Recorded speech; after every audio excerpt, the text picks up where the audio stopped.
Chapter 6. The Whispering Dark. The silence didn't last. It stretched thin, brittle as ice, every second dragging on. Daniel stayed at the window, his muscles tight, ready and waiting for the next strike. His breath fogged the glass faintly, though the air was cold. Behind him, the others huddled in a corner together. Dad is holding Mom and Lily, the lamplight trembling across their faces. Dad's voice was full of fear, even if he tried to hide it. What the hell was that? What were those things? No one answered the question. They felt too small and human to understand what this is. Lily's rabbit dangled from her arm, forgotten. She stared at the curtain, her expression was sharp. Then came the first whisper. It seeped through the walls, low and liquid, as if carried on water.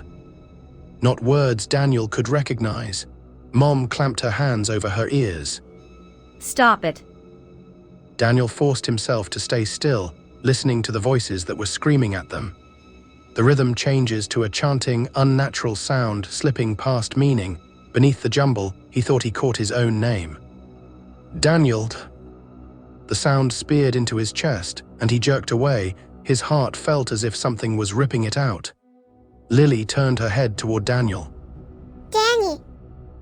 The window shuddered suddenly, not from the impact, but as if something dragged across it with fingers too long to see. A crack appeared in the wood above the frame, splintering slowly downward. Dad stood up and grabbed a deck chair. We can't fight them. How are we supposed to get out? Richard. Mom hissed, terror in her voice. Daniel barely heard them. He moved closer to Lily, crouching so his face was level with hers. Stay behind me, little bug. Her eyes gleamed in the lamp's glow. They want us, Danny. I guess we weren't supposed to see them.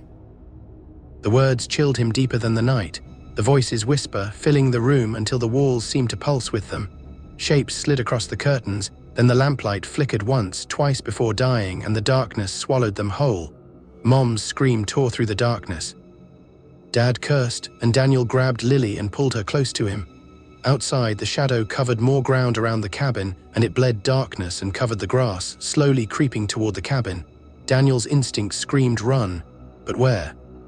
The cabin was a box, and the night outside was worse. He held Lily tighter and backed toward the far wall. Lily whispered to Daniel, fear cracked her voice.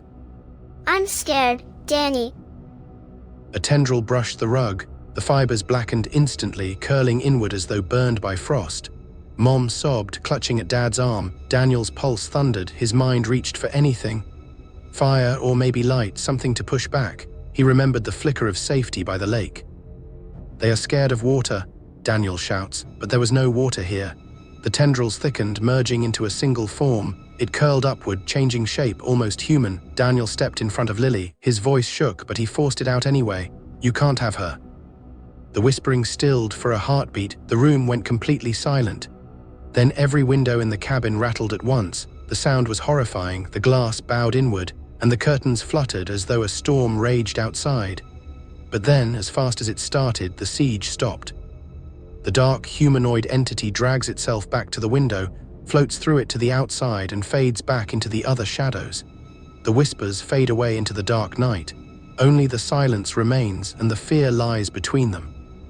Daniel stood trembling, with cold sweat on his skin, Lily still clinging to him. Dad sank to the floor, pale and shaking, and Mom clutched his arm. She was weeping quietly. Lily finally spoke, her voice small and trembling. Are they gone?